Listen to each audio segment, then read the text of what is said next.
చదువుకోండి.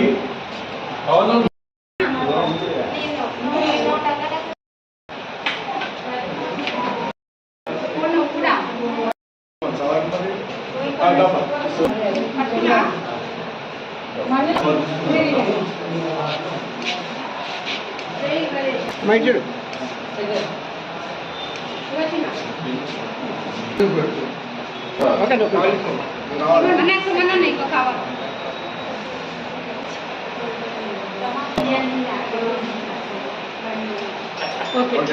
స్టాప్ కూడా తీసుకోండి.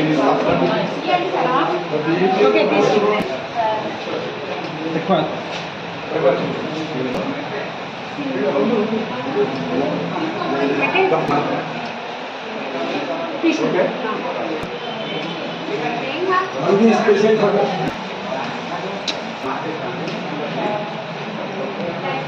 తిరగండి. విజయాన్ని కూడా తీసుకోవాలి. మళ్ళీ పర్టీలో పర్ఫెక్షన్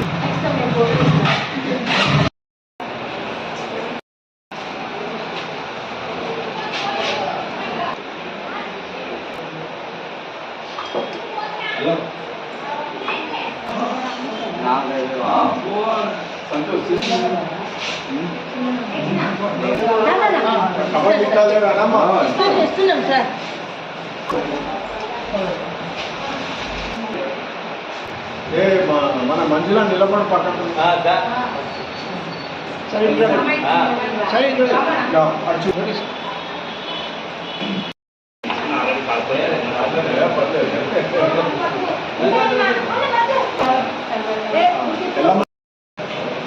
గణేష్ మహారాజ్ की जय.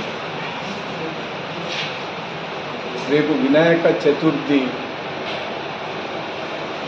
భారతదేశ వ్యాప్తంగా మరియు ప్రపంచవ్యాప్తంగా కొన్ని కోట్ల మంది ప్రజలు ఎంతో భక్తి శ్రద్ధలతోటి ఘనంగా వినాయక చవితి జరుపుకుంటూ ఉంటారు. అయితే ఈ సందర్భంగా ప్రత్యేకంగా చెప్పాల్సింది ఏంటంటే ప్రతి ఒక్కరూ మట్టి వినాయకులనే పూజ చేస్తే పర్యావరణాన్ని పరిరక్షించిన వారమైతాం. అది మన యొక్క కనీస కర్తవ్యంగా భావించాల్సిన అవసరం ఉన్నది.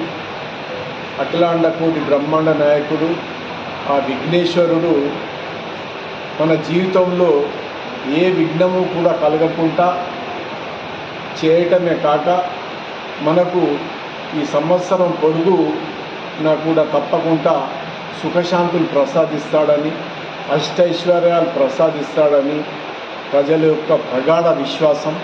కాబట్టి దేశవ్యాప్తంగా మతాలకు అతీతంగా కూడా అన్ని మతాల వారు కూడా ఆ వినాయకుడిని పూజిస్తూ ఉంటారు. ఎక్కడ చూడు భక్తి గీతాలు, కోలాటాలు, నృత్యాలు, బ్రహ్మాండంగా వినాయకుని యొక్క మంటపాలు కనపడుతూ ఉంటాయి. కాబట్టి దీన్ని పట్టణ ఆదివేశ సంఘం తరఫున కూడా పర్యావరణాన్ని పరిరక్షించాలనే ఒక సత్సంకల్పంతో ఈరోజు మట్టి వినాయకులను మనము ఇక్కడ ఇవ్వటం జరుగుతున్నది. దాదాపు 500 మట్టి వినాయకులను మనం పంచడం జరుగుతూ ఉన్నది. ప్రజలు కూడా చాలా ఉత్సాహం చూపెడుతూ ఉన్నారు. అందరికీ నేను మనస్ఫూర్తిగా శుభం కలగాలని, ఆ భగవంతుని ఆశీస్సులు లభించాలని మనస్ఫూర్తిగా కోరుకుంటూ సెలవు తీసుకుంటాను.